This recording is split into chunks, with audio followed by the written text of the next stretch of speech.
क्या आप भी शिव के मस्त हैं? कौन होता है शिव का मस्त? ये आपको इस वीडियो में बताने वाले हैं।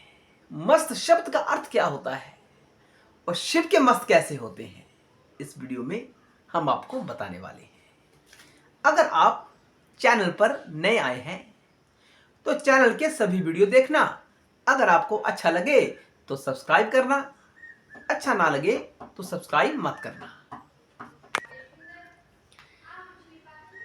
शिव के मस्त कैसे होते हैं, ये समझना बहुत आवश्यक है। आपकी चेतना को हिला के रख देगा, कंपन उत्पन्न हो जाएगी कि शिव के मस्त ऐसे होते हैं। शिव यानी परम तत्व, जिसके बाद कोई तत्व नहीं होता है। वह अलिंगी है। अलिंगी यानी जिसका कोई चिन्ह नहीं है। लिंग यानी चिन्ह, अलिंगी चिन्ह नहीं है, चिन्ह से परे। बाद में वही अलिंगी लिंग के रूप में प्रकट होता है, यानी चिन्ह के रूप में प्रकट होता है। मस्त, अब मस्त किसको कहते हैं?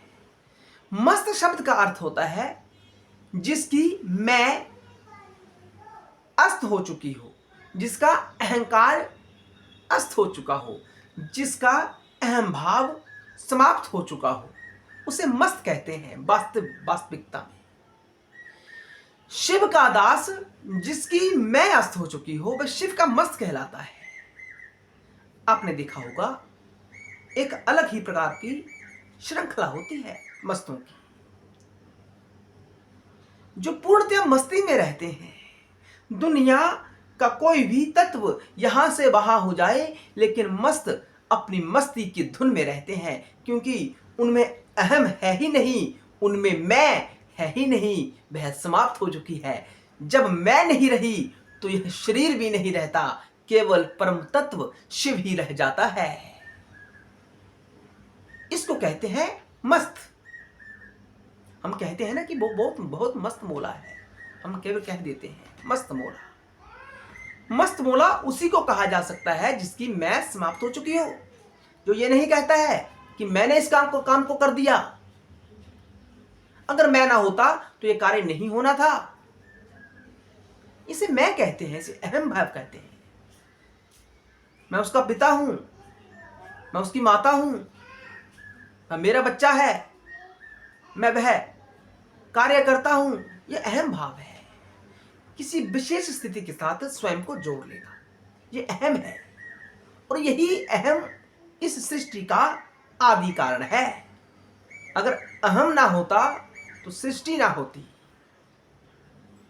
अहम ना होता तो कोई कर्म नहीं करता, कर्म ना होता तो सृष्टि नहीं होती।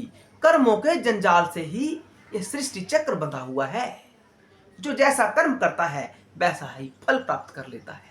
कर्मों से ही सब ढांचा बंधा हुआ है।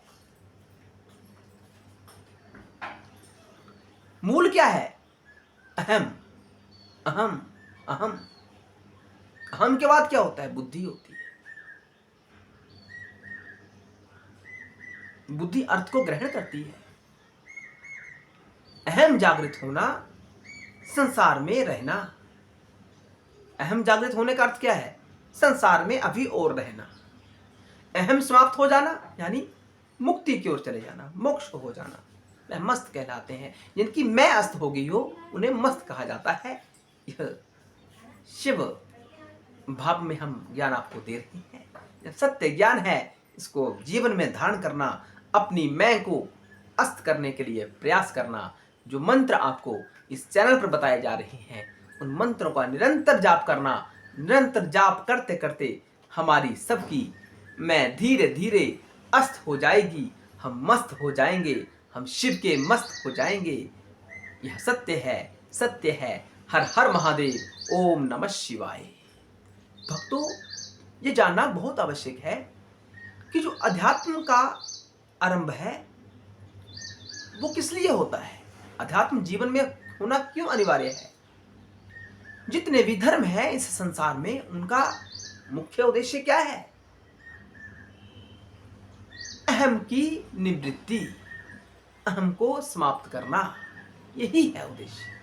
जो आध्यात्मिक शब्द जो आध्यात्मिक श्रृंखला आपको आपका अहम समाप्त करने के लिए सहायता कर रही है, वास्तव में वही अध्यात्म है।